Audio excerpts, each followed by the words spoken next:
ABC 10 Boston, Boston's most accurate forecast. I actually did not know that backstory, so that's good stuff from Ryan Kath right there. Avoid Sturo Drive if you have a truck. That's the word of warning here today. All right. The tin foil, the tin exactly. can. They all have names, too, which is incredible, Yes. right? Amazing. Amazing. But it's going to be pretty good weather for those kids moving back into college today, too. I can't believe it. Yeah. Really? That's happening? Nice.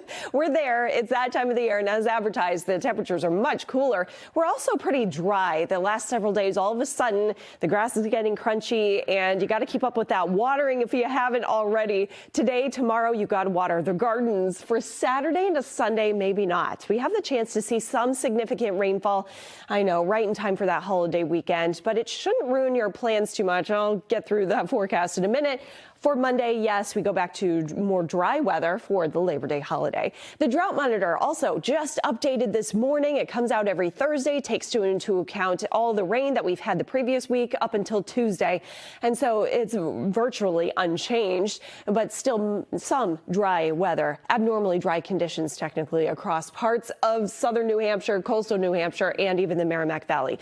And First Alert Live radar shows a whole lot of nothing. We don't have any showers or storms moving our way. There will be some increasing clouds, though, as you go across western Massachusetts, perhaps into Connecticut. But for most of us, it's a mostly clear day as those few clouds from this morning continue to dry up. We're 68 in Boston with a light northeast breeze. Inland, eventually we reach the 70s, but we're still very crispy. The dew point's running really low as well, and that contributes to the real true autumn feel. High temps, 71 Boston, 71 in Lawrence, 70 degrees Hyannis, and an east wind continues, slowly subsiding as the day goes on. Rip current risk also if you're going for that walk along the beach later this evening and maybe sticking your toes in the water. There's a bit of a rip current too, so keep that in mind if the kids want to head out there.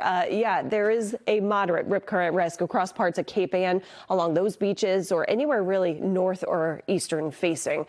At the ballpark, perhaps you're going to Fenway Park for the Game 3 of the 3-game series against the Blue Jays. Well, the Red Sox are going to play in some comfortable temperatures, 64 degrees, and maybe on the cool side for you if you're sitting in the stands with a subtle breeze, very low humidity.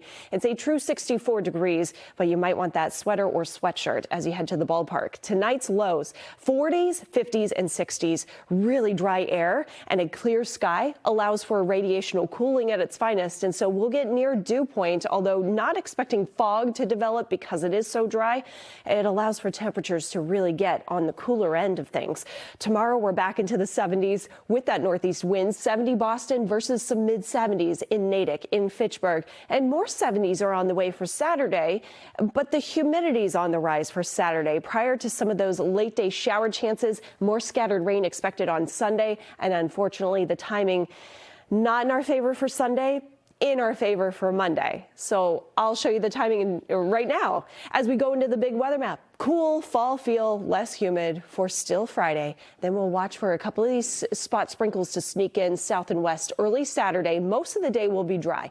Cold front moves in from the northwest late day Saturday into Sunday.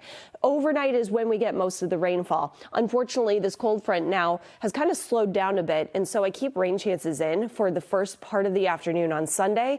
By Sunday evening, we're drying off. And look, Monday, this has changed as well. There is a little trough, a little bit of a ripple in the atmosphere that can produce a couple of isolated showers in the mountains, but the theme for Boston remains the same. We're dry on Monday, Labor Day, and temperatures go back into fall feels. Tuesday, Wednesday, a light jacket necessary, especially in the mornings with low temps in the 50s.